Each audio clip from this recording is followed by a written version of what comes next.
जैसे संत रामपाल का विजन क्या है, वो चाहते क्या है, भारत क्या बन जाए, क्या बनाना चाहते सोने की चिड़िया, गरीब और किसान मिट्टी मिल रहा है, इसको उठाएंगे। अब सोने की चिड़िया बन गई, शेठ तो शेठ है ही, और कर रहा हूँ तरह आप देख लो। सुन लिया भाई और बहनों, पत्रकार कह रहा है कि अच्छा संत रामपाल जी का विजन क्या है। विजन का मतलब होता है उनका लक्ष्य, उनका टारगेट क्या है। ये जो इतना ज्ञान दिया जा रहा है, 30 साल से जो आप संघर्ष कर रहे हैं, सत्संग कर रहे हैं, आपका विजन क्या है? ये सब कुछ करने के पीछे आपका मकसद क्या है? क्यों कर रहे हैं आप? तो गुरुदेव कह रहे हैं भारत को सोने की चिड़िया बनाना है। लो जी, जबकि हम सबको पता है कि सतगुरु रामपाल जी का सतलोक से चलकर नीचे आकर ये सत्संग करने का, ज्ञान देने का, भक्ति देने का क्या विजन है? आत्माओं को काल के जाल से छुड़वाकर सतलोक ले जाने का। अरे परम संत परमात्मा कोई सोने की चिड़िया थोड़ी बनाने आता इस धरती को। सतलोक से चलकर परमात्मा हम दुखी आत्माओं को मोक्ष प्रदान करने के लिए आता है, हमें काल के जाल से निकालने के लिए आता है। यही कहा परमात्मा ने, वेदों में भी यही लिखा है कि वो परमात्मा सतलोक से चलकर गति करके अपनी अच्छी आत्माओं को मिलता है, उनको तत्व ज्ञान समझाता है और उनको अपने निज लोक सतलोक जाने का मार्ग देता है। यही कहा ना। अब क्या कह रहे हैं सतगुरु रामपाल जी? पत्रकार कह रहा है कि संत रामपाल जी का विजन क्या है? कहते हैं भारत को सोने की चिड़िया बनाना। लेकिन हमें पता है कि हमारे गुरु जी का क्या लक्ष्य है, उनका विजन है। तो अगर गुरुदेव ने अगर यह कह दिया कि मेरा विजन, मेरा लक्ष्य, मेरा टारगेट केवल भारत को सोने की चिड़िया बनाने का है, तो क्या मोक्ष वाला विजन समाप्त हो जाएगा? क्या काल के लोक से आत्माओं को छुड़वाकर सतलोक ले जाने वाला टारगेट गुरु जी ने खत्म कर दिया क्या? नहीं। तो संत कहां बोल रहा है, क्या बोल रहा है, किस सवाल का क्या जवाब दे रहा है? वो उन परिस्थितियों के अनुसार, उन लोगों की मानसिकता के अनुसार ही जवाब देगा, क्योंकि ये तो अंतर्यामी है, अंदर से जानता है, ये अंदर से। इसलिए दास कह रहा है भाई और बहनों, इन सतलोक आश्रमों से मोक्ष मार्ग खत्म हो चुका है। इन सतलोक आश्रमों से जुड़ी किसी भी आत्मा का गुरुदेव ने मोक्ष नहीं करना है। क्लियर कर दिया कि मेरा मकसद, मेरा लक्ष्य केवल भारत को सोने की चिड़िया बनाना है। क्या एक परम संत का लक्ष्य 30 साल से यहां पर लोगों की गालियां खा रहा है, गुंडा कहलवा रहा, भुंडा कहलवा रहा, जेल में जाके बैठ रहा है, देशद्रोह का मुकदमा लेके बैठा है, मर्डर का मुकदमा लेके बैठा है, क्या भारत को सोने की चिड़िया बनाने के लिए बैठा है? ये सोने की चिड़िया तो परमात्मा 1 सेकंड में बना दे, 1 सेकंड में। अरे गोरखनाथ जैसा तुच्छ प्राणी इसी परमात्मा की भक्ति शक्ति से रिद्धि सिद्धि प्राप्त करके और एक सोने के और एक पहाड़ को सोने का पहाड़ बना देता है। एक पत्थर के पहाड़ को सोने का पहाड़ जिस गोरखनाथ ने बना दिया, ये परमात्मा क्या नहीं कर सकता? ये पूरी धरती को सोना बना दे, लो जी बन गई, बाहर सोने की चिड़िया ले जाओ। तो ये मकसद नहीं होता परम संत का, ना परमात्मा का ये लक्ष्य है। ये तो परमात्मा जी इसलिए कह रहे हैं कि जो भगत अब सतलोक के योग्य नहीं है, जिनको केवल ये गधा घिसाई में मजा आ रहा है, बेगार करने में मजा आ रहा है, उनको परमात्मा ने इस बेगार में लगा के रखना है। लोगों की डिमांड पूरी करवानी है, गरीब को परमात्मा ने सुखी करना है फ्री में देके। क्योंकि भक्ति करके तो वो सुखी होना नहीं चाहते, भक्ति तो अच्छी लगती नहीं उनको। तो भगवान धरती पर आया है तो कुछ तो राहत देके जाता है ना। अरे किसी का बाप अगर कमाने के लिए विदेश गया हो, 3-4 साल बाद आया है और उसको वापस जाना है 1 महीने बाद, तो वो क्यों आया? वो स्वदेश क्यों आया? छुट्टी लेकर 1 महीने की, अपने परिवार को सुखी करने के लिए। जो उसने पैसा कमाया था वो पैसा अपने घर पर देने के लिए, उसके बाद वापस चला जाएगा वो कमाने के लिए। तो इन सतलोक आश्रमों से जुड़े भक्तों का मोक्ष नहीं है, गुरु जी के परिवार का मोक्ष नहीं है, ये भक्ति योग्य प्राणी नहीं है। इसलिए परमात्मा ने इनको भक्ति के बजाय गधा घिसाई में, बेगार में लगा के रखना है। और ये तो समर्थ है, परमात्मा है, इसके घर में तो कोई कमी नहीं है भैया। जो मांगोगे वो देगा, ये तो जो मांगोगे वो देगा। और लोग मांग रहे हैं, सबको दे रहा है। मना अगर किसी को किया तो बता दो, एक को भी अगर गुरुदेव ने मना किया तो बता दो। तो इन सतलोक आश्रमों से केवल भारत को सोने की चिड़िया बनाने का ही मिशन चलेगा। बाकी जो आत्माओं को सतलोक ले जाने वाला मिशन है वो साध संगति से चल रहा है। ये साध संगति गुरुदेव का यथार्थ 13वां पंथ है, ये मोक्ष मिशन है। ये एक बात बताओ, जब इस महिला पत्रकार ने गुरुदेव से पूछा कि आपके नाम से ऐसा ऐसा प्रचार हो रहा है कि अगर आपकी भक्ति करनी है तो भाई बहन के रिश्तों में आना पड़ेगा, पति और पत्नी को, तो क्या गुरुदेव को नहीं पता इस बात का? पूरे हरियाणा के जन जन को पता चल गया कि ये पोस्टर कौन बना रहा है। पूरे आश्रम को पता है, आश्रम से जुड़े भक्तों को पता है कि ये पोस्टर कौन बना रहा है, कौन कौन संकल्प ले रहे हैं। आश्रम वाले तो संकल्प ले नहीं रहे, तो सत्संगति वाले ले रहे हैं। क्या गुरुदेव भगवान को नहीं पता इस बात का, इस अंतर्यामी को? कह देते परमात्मा, अरे हाँ वो जयपुर से है एक निकम्मा नालायक, मैंने जेल में बैठ के भी उसको गुरुद्रोही घोषित कर दिया था, वो अपनी बकवाद कर रहा है। कह देते परमात्मा, इस दास का नाम ले देते, क्या दिक्कत आ गई? आश्रम वाले भी बिल्कुल सही हो जाते। साथ संगति में भी जिन भगत भाई बहनों को शंका थी वो भी साथ संगति छोड़ के आश्रम में चले जाते। क्या देरी लगती परमात्मा को? 1 सेकंड लगती भगवान को। तो क्या इन्हें पता नहीं कि ये कौन कर रहा है ये काम? संकल्प कौन ले रहे हैं? संकल्प लेने का संदेशा कौन दे रहा है? क्या गुरुदेव को नहीं पता इस बात का? सीधा सीधा कह देते कि हाँ हाँ मैं आजकल देख रहा हूं मोबाइल पर बहुत सारे पोस्टर वायरल हो रहे हैं, वो एक गुरुद्रोही है, वो जयपुर का रहने वाला, वो पवन दास, वो कर रहा है ये बकवाद। कह देते परमात्मा, सारा खेल ही खत्म हो जाता। नो टेंशन, पवन दास भी चुप हो जाता, सात संगत वाले भी चुप हो जाते, आश्रम वाले भी परम शांति को प्राप्त हो जाते कि लो जी गुरुजी ने सारा कांटा निकाल दिया। क्यों नहीं कहा इस अंतर्यामी परमात्मा ने नाम लेकर? क्योंकि यह साध संगति परमात्मा का गुप्त मिशन है और इस साध संगति को परमात्मा गुप्त ही रखेगा। कब ओपन करेगा ये इसकी मौज, इसकी मर्जी। हमारे चिल्लाने से कोई साध संगति को गुरुजी का मिशन नहीं मानेगा। जिन्होंने मानना था वो तो मान चुके हैं, उनको मनवाने की जरूरत नहीं है। बाकी हम साध संगत वालों के चीखने से, चिल्लाने से साध संगति को कोई भी सतगुरु रामपाल जी का मिशन नहीं मानेगा। लोगों को जहां से फ्री में मोटर पाइप मिल रही है, मकान बन रहे हैं, लोग उसी को मानेंगे। तो ये साध संगति गुरुदेव का गुप्त मिशन है। अगर कल गुरुदेव इस दास का नाम ले देते और ये बात बोल देते कि वो एक गुरुद्रोही मैंने घोषित कर रखा है, जयपुर का है वो नालायक पवन दास, वो कर रहा है ये बकवाद है, मेरी तरफ से कोई आदेश नहीं है, इस परमेश्वर का मिशन ही खत्म हो जाता। मिशन, इस परमेश्वर की 30 साल की मेहनत खत्म हो जाती। 30 साल की मेहनत पानी फिर जाता।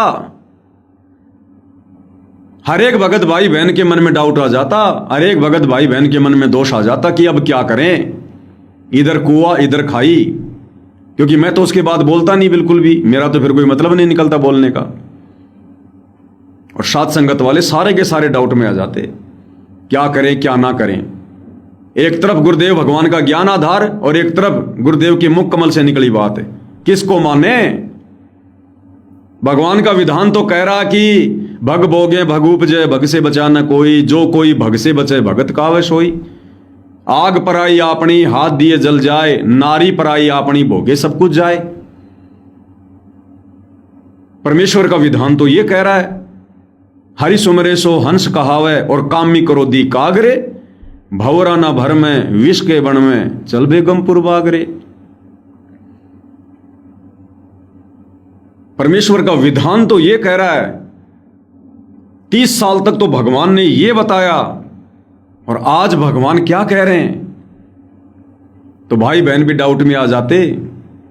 और बड़ी मुश्किल से परमात्मा ने 30 साल की मेहनत के बाद अपना बाग लगाया है, साध संगति रूपी बाग। परमात्मा कैसे उजाड़ देगा एक पल भर में? इसलिए परमेश्वर ने कोई नाम नहीं लिया। नियंतरियामी को तो सब कुछ पता है। आज तो बहुत ही अच्छा मौका था। अगर ये पवन दास गुरुद्रोही है, मेरे सत्सेवक भाई बहन गुरुद्रोही हैं, यदि भाई बहन के रिश्तों को तोड़कर, यदि पति और पत्नी के रिश्तों को तोड़कर, कौन से रिश्तों को? जो शारीरिक संबंध वाले हैं, जो सेक्स वाले रिश्ते हैं, उन रिश्तों को समाप्त करके यदि भाई बहन के रिश्तों में आकर भक्ति करना पाप है, गुनाह है, तो परमात्मा को 1 सेकंड लगती। ये तो बहुत बढ़िया मौका था परमात्मा जी के पास में, तुरंत मेरा नाम ले देते और कह देते वो सात संगति उन्होंने फर्जी ग्रुप चला रखा है, मेरा कोई मिशन नहीं है सात संगति, सारा खेल ही खत्म हो जाता, कोई दिक्कत ही नहीं थी। लेकिन ये अंतर्यामी है भैया, सतयुग से परमात्मा प्रयासरत है, सतयुग से परमात्मा खाड़े कर रहा है इसी सात संगति के लिए। जैसी आत्माएं साध संगति में हैं, प्योर हंस आत्मा, ऐसी हंस आत्मा बनाने के लिए परमात्मा सतयुग से संघर्ष कर रहा है। सतयुग से पल भर में कैसे समाप्त कर देगा परमात्मा। तो ये परमेश्वर जी का गुप्त मिशन है और ये गुप्त ही रहेगा, नहीं दुनिया को समझ में आएगा। आश्रम से जुड़े हमारे गुरु भाई बहनों को समझ में नहीं आ रहा, दुनिया को कहां से समझ में आ जाएगा। और हमने इसी प्रकार से परमात्मा जी सतलोक भेजना है। ये उम्मीद ही मत करना कि हम दुनिया में छा जाएंगे, सात संगति का नाम हो जाएगा, सारे लोग सात संगति में आ जाएंगे। ये गंदगी परमात्मा नहीं आने देगा सात संगति में, बल्कि निकालेगा धीरे धीरे। जो गंदगी है उसको धीरे धीरे परमात्मा साध संगति से निकालेगा, गंदगी को परमात्मा लाएगा नहीं। हंस और बगुले कभी भी एक साथ नहीं रह सकते, उनके आचार विचार व्यवहार में, उनकी खुराक में रात और दिन का अंतर होता है। ये गंदगी परमात्मा सात संगति के निकट भी नहीं आने देगा, निकट भी। तो क्लियर कर दिया गुरुदेव भगवान ने कि मेरा विजन केवल भारत को सोने की चिड़िया बनाना है, जबकि हम सबको पता है कि सतगुरु रामपाल जी का विजन क्या है, उनका लक्ष्य क्या है।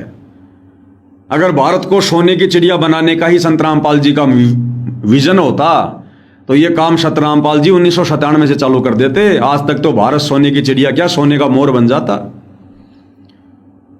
अगर ये मोटर पाइप बांटने वाला, ये मकान बनवाने वाला, राशन पानी देने वाला, कीटनाशक दवाई बांटने वाला, खाद बीज बांटने वाला, ये कार्य अगर परमात्मा 1994 से शुरू कर देते तो आज भारत सोने का मोर बन जाता। सोने का मोर, चिड़िया तो छोड़ो। तो परमेश्वर ने अपने यथार्थ मिशन को साइड में कर रखा है।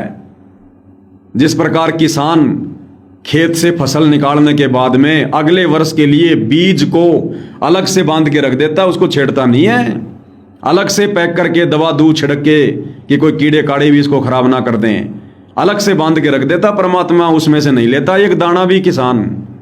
और बाकी फसल को वो जानवरों को भी खिलाएगा, खुद भी खाएगा, बाजार में भी बेच के आ जाएगा। तो ये साध संगति वाले भाई बहन ये बीज हैं जिनको भगवान ने सतलोक भेजना है। और बाकी जितने भी भगत हैं सतलोक आश्रमों से जुड़े हुए, ये उस अनाज की तरह है जिसको जानवरों को भी खिलाया जाता है, खुद भी खा लेता है, बाजार में भी बेच दिया जाता है, मंडी में भी बेच दिया जाता है। तो मिशन परमेश्वर का क्या है हम सबको पता है, लेकिन फिर भी परमात्मा क्या कह रहे हैं, क्यों कह रहे हैं कि भैया मेरा जो असली विजन था वो मैंने जेल में बैठकर पूरा कर लिया। मेरा असली विजन पूरा हो चुका है, आत्माओं की छटनी हो चुकी है। अब जेल से बाहर आने के बाद जो ये निकम्मी आत्माएं हैं, जिनके संस्कार कमजोर हैं, इस युग में पार नहीं होना, अब इनको मोरा बनाकर, इनसे ये गधा घिसाई करवाकर, इनसे बेगार करवा के, मजदूरी करवा के, अब मैं भारत को सोने की चिड़िया बनाऊंगा। यानी हर आदमी को मैं खुश जो है मैं वो सुखी कर दूंगा। ये विजन है परमात्मा का सतलोक आश्रम में बैठकर।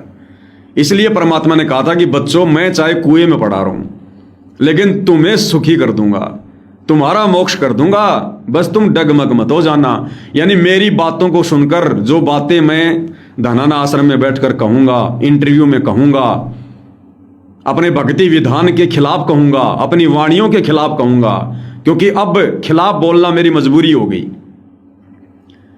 तो तुम डगमग मत हो जाना, साथ संगति वाले मेरी बातों को सुनकर डगमग मत हो जाना।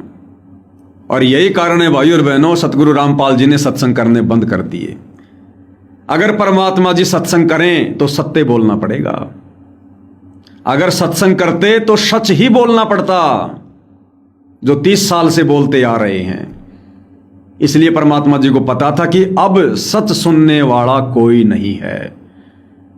30 साल से मैंने जो सच बोला, जब उसका असर मेरे परिवार पर नहीं हुआ, इस मैनेजमेंट पर नहीं हुआ, आश्रम से जुड़ी आत्माओं पर नहीं हुआ, तो आम प्राणियों पर क्या होगा। इसलिए परमात्मा ने सत्संग ही करने छोड़ दिए और अब अपने सत्संगों के विपरीत परमेश्वर भारत को सोने की चिड़िया बनाने में लगे हुए हैं। तो भैया, भारत चाहे सोने की चिड़िया बने, चाहे सोने का मोढ़ा बने, ये भारत वाले जाने, सतगुरु रामपाल जी जाने। हमने तो भैया सतलोक जाना है। हम तो परमपिता परमेश्वर सतगुरु रामपाल जी भगवान से अर्ज करते हैं, अरदास करते हैं, हे परमपिता परमात्मा, ऐसी दया करो हमारे रहते सहते ये भारत सोने की चिड़िया ना बने। सोने की चिड़िया का मतलब है सुखी सतयुग जैसा माहौल। तो हे परमात्मा, इस काल के लोक में अगर सतयुग जैसा माहौल हो गया तो ये काल हमें फिर भ्रमित कर देगा। ये मन रूप में सबके साथ में है। तो परमात्मा, आप हम साथ संगति वालों को तो सतलोक भेज दो, चाहे आज ही विमान लेके आ जाओ परमात्मा, दास तो तैयार है, दूसरों की मैं कह नहीं सकता। चाहे आज ही विमान लेके आ जाओ, आपका दास तो पीछे मुड़ के भी नहीं देखेगा, कौन जिएगा कौन मरेगा। इस दास के रहते सहते तो भगवान इस भारत को सोने की चिड़िया ना बनाओ तो अच्छा है। बाकी आप समर्थ हैं परमेश्वर, आप जो करोगे उसको कौन रोक देगा। हम आपको कोई सलाह नहीं दे रहे, कोई आदेश नहीं दे रहे परमेश्वर, हम दो कोड़ी की जीव, हमारी औकात नहीं। लेकिन आपने जो हमें भक्ति विधान बताया है कि जरा सा सुख होते तुरंत काल का दाव लगेगा। आपने जो वाणियां बोली है कि सुख के माथे पत्थर पड़े जो नाम हृदय से जाए, और बलिहारी उस दुख के ऊपर जो पल पल नाम रटाए।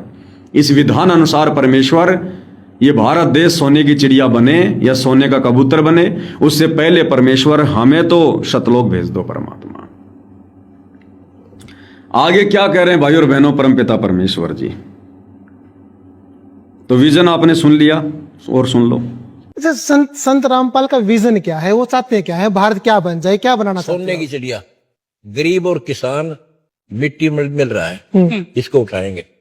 अब सोने की चिड़िया बनेगी। सेठ तो सेठ है ही, और कर रहा हूं तरह आप देख लो। गरीब और किसान मिट्टी में मिल रहा है, उसको उठाना है। और ये भगत सारे के सारे मिट्टी चाट रहे, ये आश्रमों से जुड़े सारे के सारे भगत मिट्टी चाट रहे, ये मिट्टी में नीचे दबे पड़े, सबने मर्यादा तोड़ दी, अपने कर्म फोड़ लिए। अब इनको गुरुजी कह रहे हैं ऊपर उठाना मेरा काम नहीं है। किसान और मजदूर को ऊपर उठाना मेरा काम है। ये भगत जो मर्यादा तोड़कर नीचे गिर चुके हैं, मिट्टी में दब चुके हैं, अब इनको उठाना मेरा विजन नहीं है।